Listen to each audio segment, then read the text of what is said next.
I never thought I'd say it, but when I did, it was like something inside me snapped. "I don't need you," I said, the words cold and bitter as they left my mouth. I watched his face fall, but I didn't care. Not then. I thought I was strong, in control, and ready to prove to myself that I didn't need anyone. Then he left, without a word, and I was left there, standing in the wreckage of my own pride, realizing far too late just how wrong I had been. This is the story of how I lost the one person who meant everything to me all because of my own foolishness. It started out like any other day. He came home from work, tired but still with that smile that always made my heart flutter. It had been a long week, and we were both feeling the weight of it. But there was something in me that day, a feeling that I couldn't shake. It was like I was trying to prove something to myself, something I still don't fully understand. I had always been independent, maybe to a fault. But that morning, I woke up with a feeling of deep frustration. I was tired of feeling like I needed him. I had been trying to juggle my job, our relationship, my life. And sometimes it felt like I was the only one doing the work. It wasn't that he wasn't trying. He was. But in my head, I convinced myself that I was doing it all. And I wanted to prove that I could stand on my own. So, when he walked in the door that night, I could feel the tension building in my chest.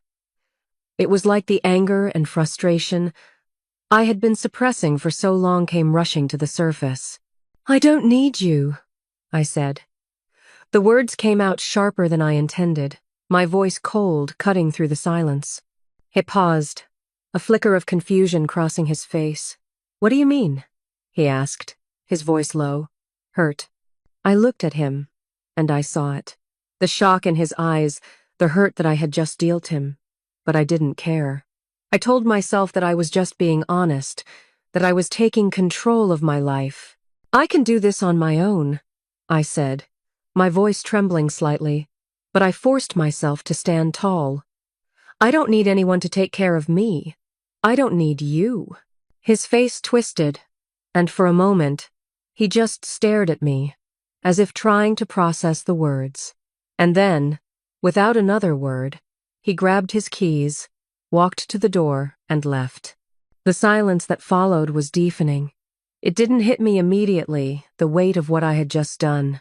I sat there, still in the kitchen, staring at the spot where he had stood. My heart was pounding in my chest, my hands trembling, but I didn't know why. I had wanted to push him away. I had wanted him to see that I was strong enough to stand on my own.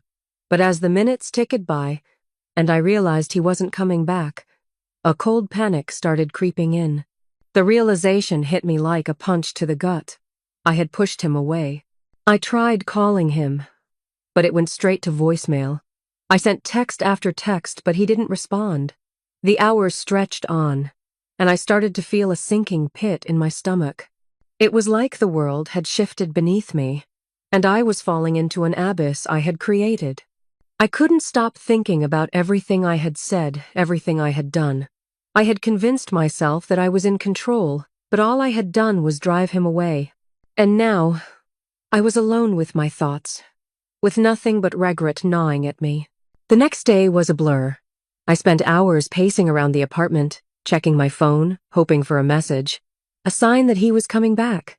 But nothing, just an empty silence. I tried to fill the void with work, with distractions, but the emptiness inside me grew. The house felt too big, too quiet without him. The smell of his cologne still lingered in the air, reminding me of the person I had just pushed out of my life. It was then that I realized the truth. I didn't just need him, I wanted him. And not in the way I thought I did. It wasn't about needing someone to take care of me.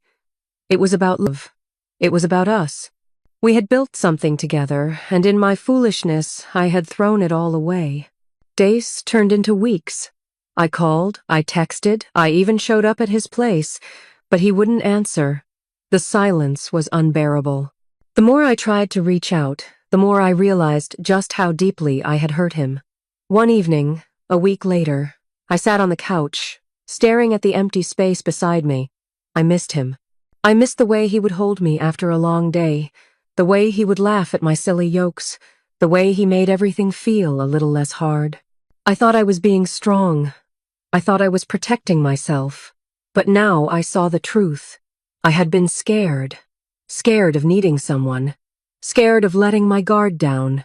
And in doing so, I had pushed away the one person who loved me for who I was, flaws and all.